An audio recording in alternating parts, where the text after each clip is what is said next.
बातमी येते बीडमधून। बीडमध्ये अतिशय भयंकर प्रकार घडलेला आहे। एका पत्रकाराच्या मुलाची हत्या आता झालेली आहे। मित्रांमध्ये क्षुल्लक कारणावरून बाचाबाची, तर एकाच्या मागे 6 ते 8 तरुण पळाले। बीडमधल्या येळढाकीची हत्या ही करण्यात आलेली आहे। राज्यात दिवसेंदिवस गुन्हेगारीचं प्रमाण हे वाढत चाललेलं आहे। मराठवाड्यातील बीड जिल्ह्यातील मासजोग गावचे सरपंच संतोष देशमुख यांच्या हत्येनंतर बीडमध्ये जसं की गुन्हेगारीची मालिका सुरू झाली आहे। आता तिथल्या एका स्थानिक पत्रकाराच्या मुलाला काही क्षुल्लक कारणावरून पोटात चाकू भोगसून त्याची हत्या करण्यात आली। त्याचा व्हिडिओ सध्या सोशल मीडियावर प्रचंड व्हायरल होत आहे। बीड शहरातील माने कॉम्प्लेक्स भागात येळढाका वय 22 या तरुणाची क्षुल्लक कारणावरून दिनांक 25 सप्टेंबर गुरुवार रोजी रात्री 8 वाजता हत्या करण्यात आली होती।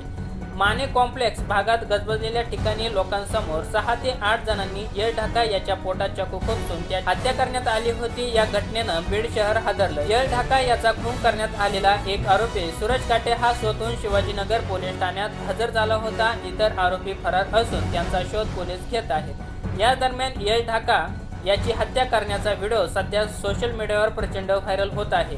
बीड शहरात गेल्या काही दिवसापासून सतत खुनाच्या घटना घडत आहेत। यामुळे आधीच जिल्ह्यात तणावाचं वातावरण असताना आता बीड शहरातील माने कॉम्प्लेक्स परिसरात रात्रीच्या सुमारास युवकांमध्ये झालेल्या बाचाबाचीत एका तरुणाची हत्या करण्यात आली आहे।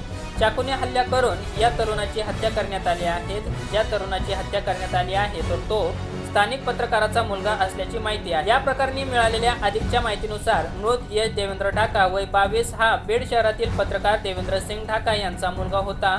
रात्रीच्या वेळी झालेल्या बाचाबाचीत आरोपींना चाकूने यशच्या छातीत सपासप वार केले। त्यात तो रक्ताच्या थरोळ्यात कोसळला आणि त्याचा जागीच मृत्यू झाला। त्याच्या छातीत आरपार चाकूचे वार गेल्याची माहिती आहे। या प्रकरणाने संपूर्ण बीड शहर हादरला आहे। या घटनेची माहिती मिळताच बीड शहर पोलीस घटनास्थळी दाखल झाले। त्यांनी घटनेचा पंचनामा करून मृतदेह ताब्यात घेतला। यावेळी घटनेच्या ठिकाणी मोठी गर्दी झाल्याचं पाहावयास मिळालं। या घटनेमुळे शहरात तणावाचं वातावरण निर्माण झालं आहे। दरम्यान त्याची हत्या ही करताना थरारक व्हिडिओ आता सोशल मीडियावर प्रचंड व्हायरल होत आहेत।